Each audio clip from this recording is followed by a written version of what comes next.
अस्सलाम वालेकुम, क्या हाल चाल है? उम्मीद करते हैं कि आप खैरियत से हो। मेरे पर दुआ है कि आप हमेशा खुश रहें, हंसते और मुस्कुराते रहें और इसी तरह हमें अपना प्यार दिखाते रहें। बिल्कुल जी, मेरा नाम मुअज्जम अली। मैं हूं तारिक महमूद। मैं मोहम्मद यूसुफ। तो आज हम जिस वीडियो पर रिएक्ट करने जा रहे हैं, वीडियो का टाइटल है stop USA from using your air space, Taliban warn Pakistan official. तो तालिबान ने वार्न किया पाकिस्तान को कि एयर स्पेस जो है वो इस्तेमाल हो रही है पाकिस्तान की, क्योंकि ड्रोन स्ट्राइक हुई है अफगानिस्तान में। तो वीडियो देखते हैं और अपना रिव्यू कर देंगे क्या कुछ वीडियो में है। प्रशांत धवन की वीडियो है। जो चैनल पर नए चैनल को सब्सक्राइब करें और ओरिजिनल वीडियो का लिंक आपको डिस्क्रिप्शन में मिल जाएगा। उनके चैनल को ज़रूर वर्ल्ड अफेयर को विजिट करें भाई। वर्ल्ड अफेयर का समंदर है। समंदर। चलो जी वीडियो देखते हैं और अपना रिव्यू करते हैं। Video start.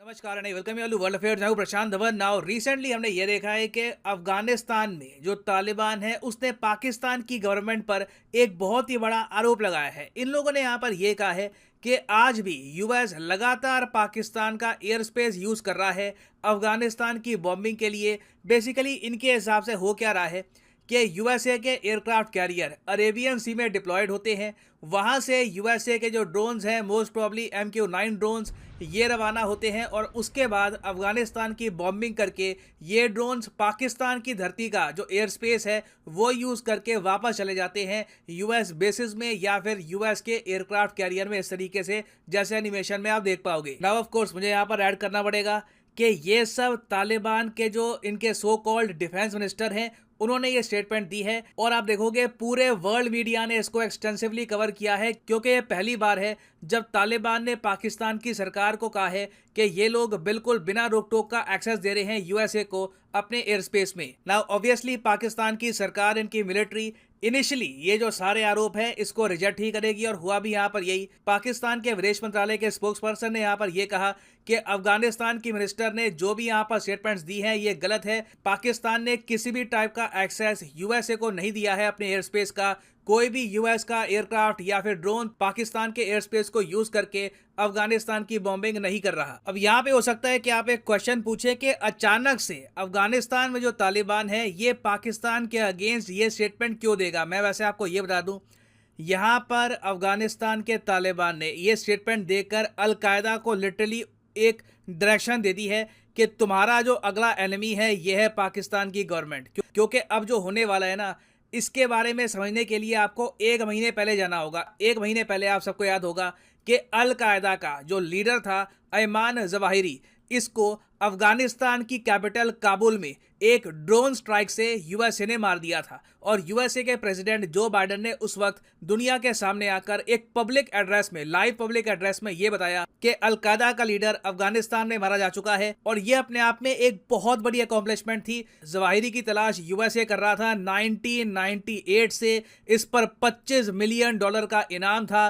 फाइनली यूएसए ने इसको मार गिराया। ना यहाँ पर मैं ऐड कर दूं, तालिबान आज भी कहता है कि कभी इनको जवाहिरी की जो बॉडी है, डेड बॉडी, ये मिली नहीं है। ये अभी भी कंफर्म करते नहीं है कि यह आदमी मर चुका है। और साथ ही साथ तालिबान ने यह भी ऐड कर दिया कि जिस तरीके से यूएसए ने उनकी सॉवरेनिटी को वायलेट करके बॉम्ब किया है उनकी धरती को, लिटरली उनकी कैपिटल को बॉम्ब कर दिया एक ड्रोन स्ट्राइक से, ये बहुत गलत है और ये लोग इसकी निंदा करते हैं। कहीं से भी तालिबान ने यह नहीं कहा कि हम माफ़ी मांगते हैं कि अलकायदा का चीफ हमारे देश की कैपिटल में आराम से रह रहा था। ऑलमोस्ट आप कह लीजिए ये वैसा ही सीन है जब यूएसए ने ओसामा बिन लादेन को पकड़ा था पाकिस्तान से। उस वक्त आप देखोगे पाकिस्तान ने भी कहीं पर रिग्रेट नहीं जताया कि ओसामा उनकी धरती पे क्या कर रहा था। पाकिस्तान का सिंपली यहाँ पर रिएक्शन यही था कि यूएस हमारी धरती पे कैसे आ गया, हमारी जो सॉवरेनिटी है ये वायलेट करी गई है। तो अफगानिस्तान में आप समझ सकते हैं अलकायदा का सीधा यहाँ पे शक गया होगा तालिबान पर कि क्या तालिबान ने यूएसए को कुछ टिप दे दी, कुछ इंटेलिजेंस इनपुट दे दिया, जिसके बाद यूएसए ने ड्रोन स्ट्राइक किया है काबुल में।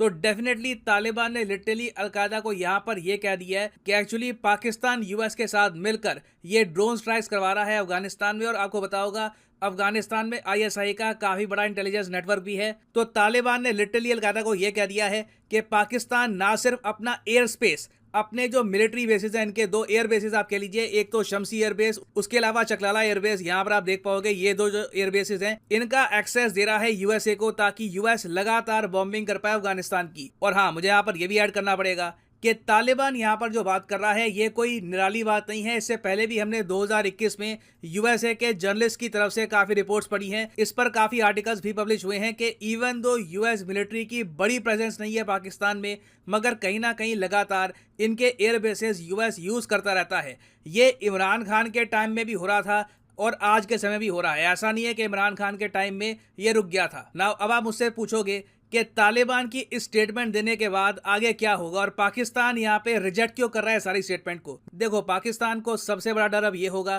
कि अलकायदा अब डायरेक्टली टारगेट कर सकता है पाकिस्तान की गवर्नमेंट को आउट ऑफ रिवेंज, क्योंकि इनके चीफ को मरवाने में तालिबान कह रहा है कि पाकिस्तान गवर्नमेंट ने यूएसए की सपोर्ट करी है। उसके अलावा तालिबान की यह स्टेटमेंट मैटर इसलिए भी करती है क्योंकि आपको बताओगा तालिबान भी 2 टाइप के हैं।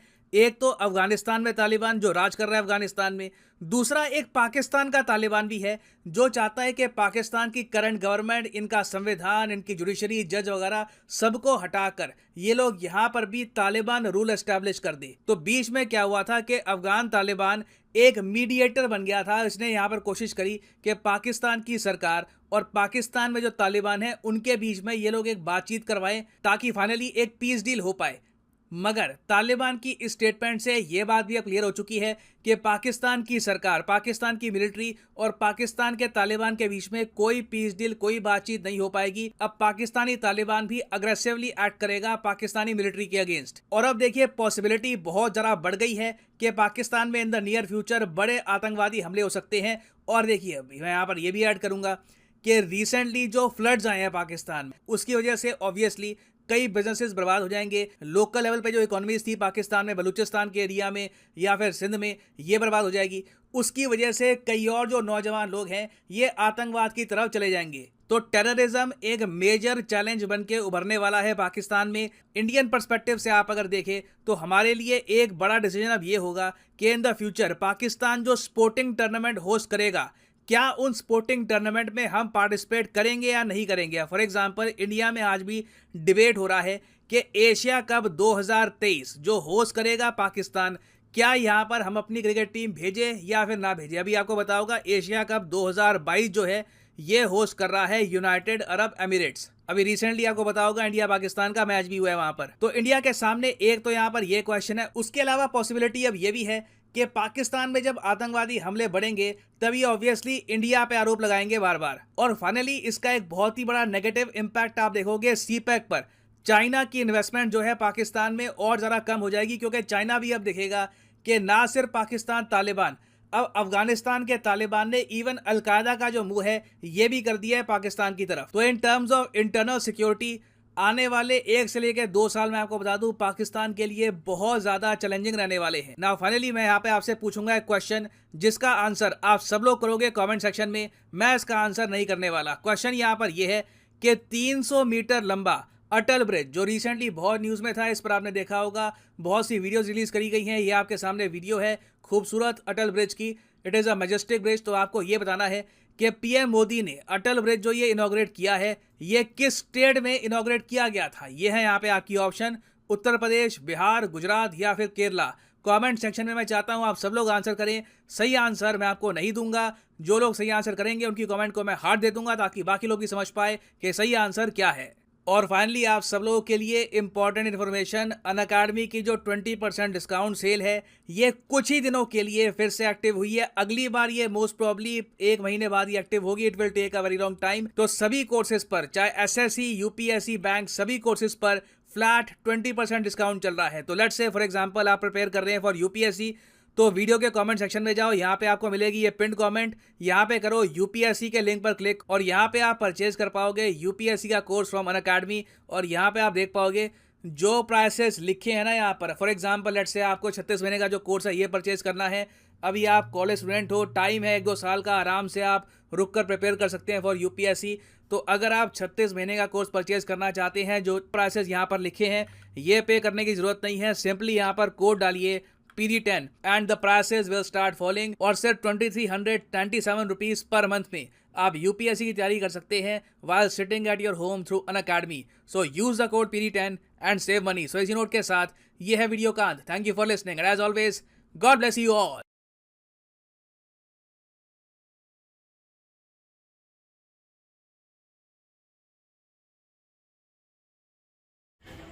चलें जी, वीडियो ख़त्म हो गया और तालिबानों ने भी क्लेम किया कि पाकिस्तान का जो एयर स्पेस है वो इस्तेमाल हो रहा है। तो हो रहा होगा, अगर कर रहे हैं तो भाई साहब मेरे हिसाब से तो अच्छे ही कर रहे हैं, क्योंकि जिस तरह आतंक फैला रखा है भाई इसका इलाज तो यही बनता है। और बाकी ये है कि पाकिस्तान जिस हालत में फंसा पड़ा है ना, मैं कहता हूँ अमेरिका को ये पक्की मतलब हेल्प कर रहा है। और जिस तरह वो पुराने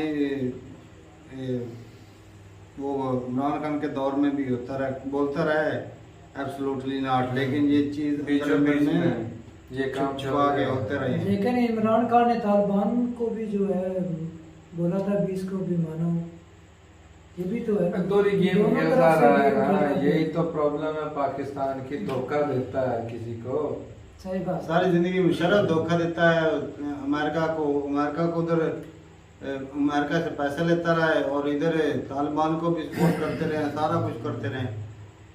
तो ये चीज़ें साथ साथ में चलती रहेंगी। और बाकी भाई ये है कि तालिबान को अगर जब पता चलेगा कि पाकिस्तान अमेरिका की सपोर्ट कर रहा है, हालांकि उनके पास भी वो इंटेलिजेंस वाले बंदे होते हैं, सारी खबर अंदर की लग जाती है। और अगर ऐसा है तो भाई साहब पाकिस्तान के लिए वाकई ना सोचने वाली बात है, खतरा हो सकता है, क्योंकि बम धमाके तो भाई पहले भी हो चुके हैं पाकिस्तान में। और जो टीटीपी वाले हैं वो भी पाकिस्तान में धमाके करते रहते हैं, वो भी चाहते हैं कि यहाँ पे शरिया लाओ। तो ये भी है निज़ाम। तो बाकी भाई साहब ये है कि तालिबानों की बात करें तो भाई इतना आसान है उनके लिए कि पाकिस्तान पे कब्जा कर लें। ये अफगानिस्तान पे कर लिया, इधर नहीं कर पाएंगे, ये उनकी भूल है। इधर पाक आर्मी है तो उनका सामना करना पड़ेगा। बिल्कुल जी, बिल्कुल। और 70-80 हज़ार हैं वो तालिबान, पाक आर्मी तो 7-8 लाख के करीब है।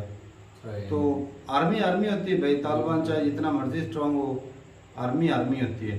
और बाकी ये बात है भाई साहब कि अगर जिस तरह मुआहदे किए हैं इमरान खान के दौर में, शहबाज शरीफ ने भी किए, शहबाज शरीफ ने किए मुआहदे, ये यार इन लोगों से मुआहदे करते क्यों हैं?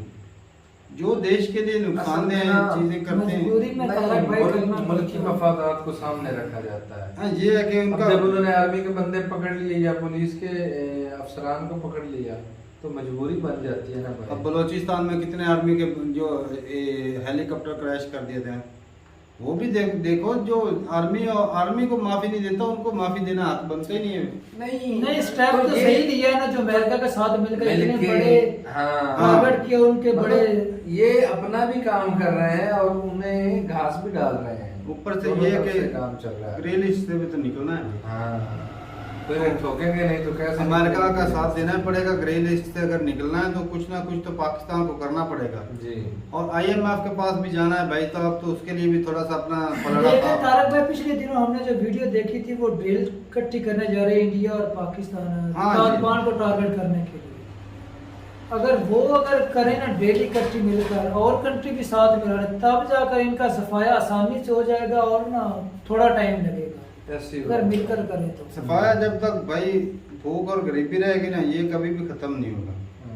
पाकिस्तान की बात करें तो भाई पाकिस्तान में जितने मदरसे हैं, भूख और गरीबी होगी और जो गरीबों के बच्चे हैं उनको पकड़ कर ले जाएंगे और ब्रेन वॉश करके करेंगे इस्तेमाल, बम धमाके करवाएंगे। तारक भाई प्रशांत अवन सरपति क्या बोल रहा है, वो बोल रहा है कि जिस तरह गरीबी है ना और तबाहकारी हो रही है, आवाम जाएगी उस तरफ भी पैसे की खातिर। तो भाई साहब सही है, फैमिली को पैसा मिलेगा वो करेंगे भाई। अब आप देखें पहले भी वो गवर्नमेंट हमारी गवर्नमेंट क्या कर रही है? एक पकड़ा गया वो 30,000 रुपया लेकर आया है।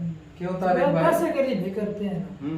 पाकिस्तानी अवाम और पाकिस्तानी हुक्मरान उन सलाब ज़दगान के लिए क्या कर रहे हैं बताओ मुझे। अब से कर रही है भाई, 1-2 दिन से निकले हैं। आज तो हमारे गांव में चंदा इकट्ठा हो रहा था ना, शहर गए, रास्ते में देखा वो अच्छा स्टेप ले रहे थे, ना अच्छा सोच रही, वो भी हमारे भाई हैं भाई। लेकिन लेट कर दी ना, देर कर दी। देर मतलब उन क्या किया और जाए, देखो भाई तो करना शराब ये वाले है। शराब को तो नहीं ना रोक सकते, नहीं रोक सकते, लेकिन इमदादी उनकी मदद तो कर कार्रवाई- सकते हैं ना। हाँ तो अभी नहीं, कर वो रहे हैं। पहले भी हो रही थी हो रही मदद, थी। वो बस इधर इलाके से। देखो जितना पानी देखो वहां पर पहुंचना भी तो मुश्किल है ना, ये भी तो देखो। भाई हेलीकॉप्टर इस्तेमाल करते, वो तो आर्मी का काम था, तो तो आर्मी हमारा तो नहीं है। कहाँ हमारा थी? हमसे सो जितना रही हो थी पाए आर्मी। ना उनके लिए चंदा आर्मी इकट्ठा सो रही करें थी। और वहां पर पहुंचाए, खाने पीने का सामान, रहने का बाकी भाई सामान जो साहब भी है। ये है कि जिस तरह तालिबान अगर धमकी दे रहा है, धमकी तो नहीं, पाकिस्तान को बोला है कि भाई हमें आप नहीं, वो तो क्यों- अलकायदा को बता रहे हैं ना कि तुम्हारा दुश्मन भाई अब ये पाकिस्तान है, इसे टारगेट करो, हाँ। सही आपके बात। लीडर को इसने मरवाया है, इसको टारगेट करो। तो भाई ये खतरा तो है पाकिस्तान को कि तालिबान जो है अगर इधर धमाके करेंगे तो पहले कोई एक आधा टेररिस्ट करा भी जाता है, या वो भी जिस तरह तो सर बोल रहे थे बात कि है। इधर अगर वो टूर्नामेंट होता एशिया है कप एशिया कप का, 2023 तो फिर इंडिया की टीम आएगी कि नहीं? मैं कहता हूँ इंडिया की तो क्या कोई भी नहीं आएगी। आएगी। अगर बम धमाके शुरू हुए, भाई कोई भी अपनी जान को जोखिम में नहीं डालेगा। तो सिक्योरिटी जाने के लिए भी ये कर सुनने देंगे। में ये T20 पे इधर ही होना था, लेकिन वो प्रेशराइज किया गया कि वहाँ पर जो हालात ठीक नहीं, इसलिए दुबई पर उसको ट्रांसफर किया गया था। तो सही है भाई, अपनी रात जरूर बताइएगा कमेंट सेक्शन में कि अगर इधर वर्ल्ड कप होता है या वो एशिया कप, तो क्या इंडिया की टीम आएगी? जरूर बताइए कमेंट सेक्शन में। मिलते रहिए वीडियो के साथ, तब तक के लिए इजाजत दें। अल्लाह हाफ़िज़।